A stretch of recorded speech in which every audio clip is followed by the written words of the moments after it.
before we get started with this video, I now sell merchandise. So if you're interested in buying a t-shirt or a mug, I have a link to my store in the description. I really appreciate anybody that purchases any one of my products. Doing today is your boy Jermaine from Shovelnosehogs back with another video, and today we're going to be going over the Axanthic morph combinations and Western hognose snakes. So to start off, Axanthic is a recessive gene, and it removes the red, yellow, and orange pigmentation of the hognose snakes, which leaves you with just whites, grays, and blacks. So here's an example of one of my Axanthic hognose snakes, produced by Dustin and Susan from SMK. And so now let's go through combining Axanthic with the two incomplete dominant traits that we know of in hognose snakes, the anaconda gene and the Arctic gene. So first we have the Axanthic anacondas. So on the left-hand side with the anaconda gene, the single copy, and then the super form that removes the pattern. And now we can combine the Arctic. So you can see the Arctic Axanthic anaconda, and the Arctic Axanthic superconda. And this combination right here has been really hard to find for me. So this is supposedly the super Arctic version of a visual Axanthic. The super Arctic, well, the Arctic gene itself was originally called an Axanthic, but as we know, it's incomplete dominant. So kind of looking at these pictures, if I was to produce a super Arctic Axanthic, I don't know if I would be able to tell if it was Axanthic or not.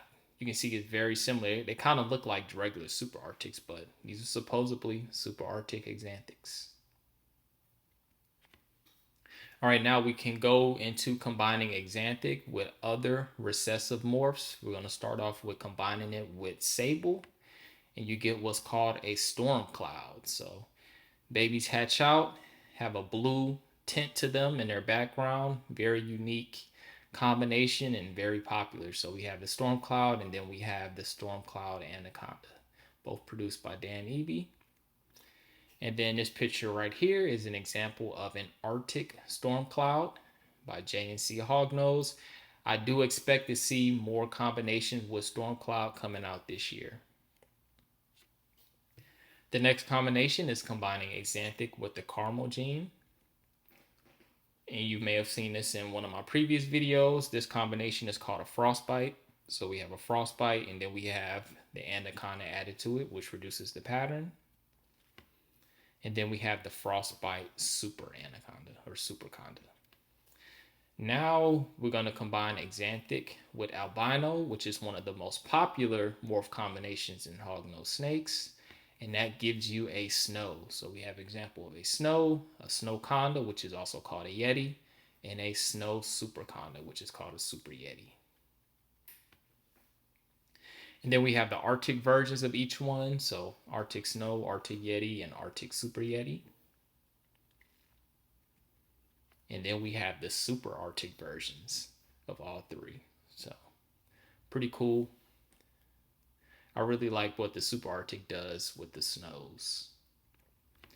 Next combination is combining Axanthic with lavender. And we have what's called a Mercury. So this is the Mercury anaconda, and Mercury superconda.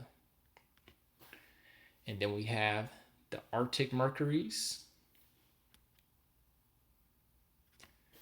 Next up, we're combining Axanthic with pink pastel albino, which is a different gene than regular albino.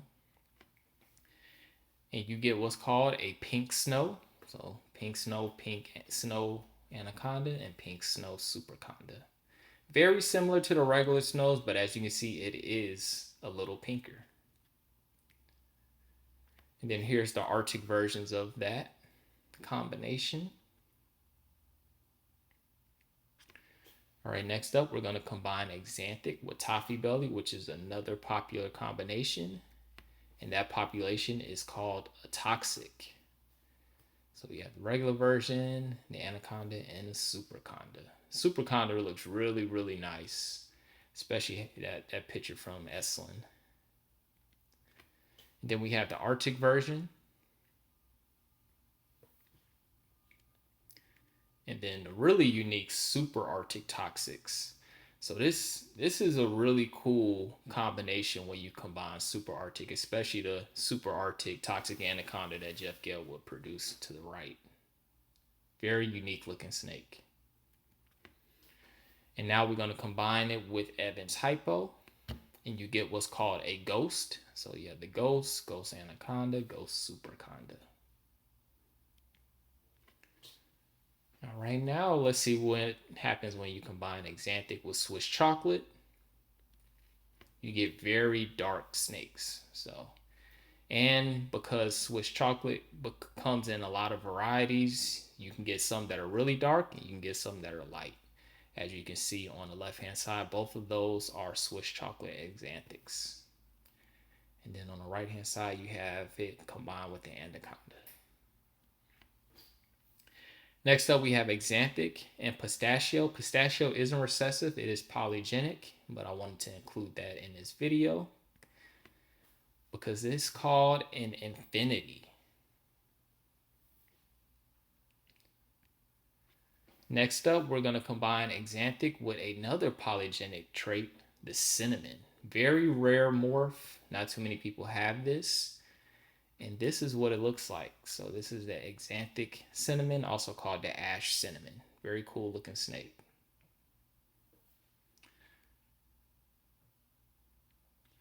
Right now we're going to go into 3 recessive and more morph combinations. So what happens when you produce an Axanthic, albino, and caramel visual, you get what's called a caramel snow.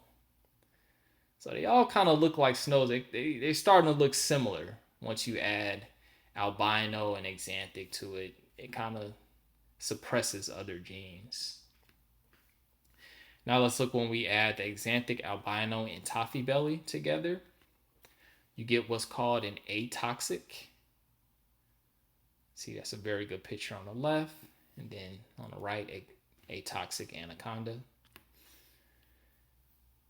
Then what happens when you combine the Axanthic, albino, and Sable? You get what's called a snowburst. Now let's combine Axanthic, toffee belly, and Sable. Notice it's kind of getting confusing. And you get what's called an acid rain. And here is the acid rain anaconda.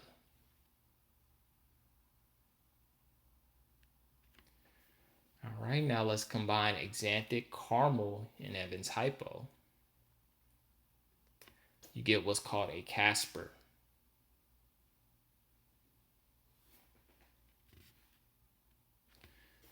All right, now let's do a 4-gene combination, Axanthic, Sable, Evans Hypo, and caramel. This was in one of my previous videos. You get these cool looking snakes. Now these snakes haven't been proven for all 4 combos, but it definitely could be. So hopefully in the future we can see if these 2 snakes actually have all 4 recessive genes. And that is it for the video. Appreciate y'all for watching. See y'all for the next one. Peace out. And I now have a Patreon account for those who want to support me even further. Here you will have access to exclusive videos, giveaways, as well as discounts. The link will be in the bottom in the description. And if you purchase Reppy links, feel free to use the discount code shovelnosehogs to receive 5% off of all purchases.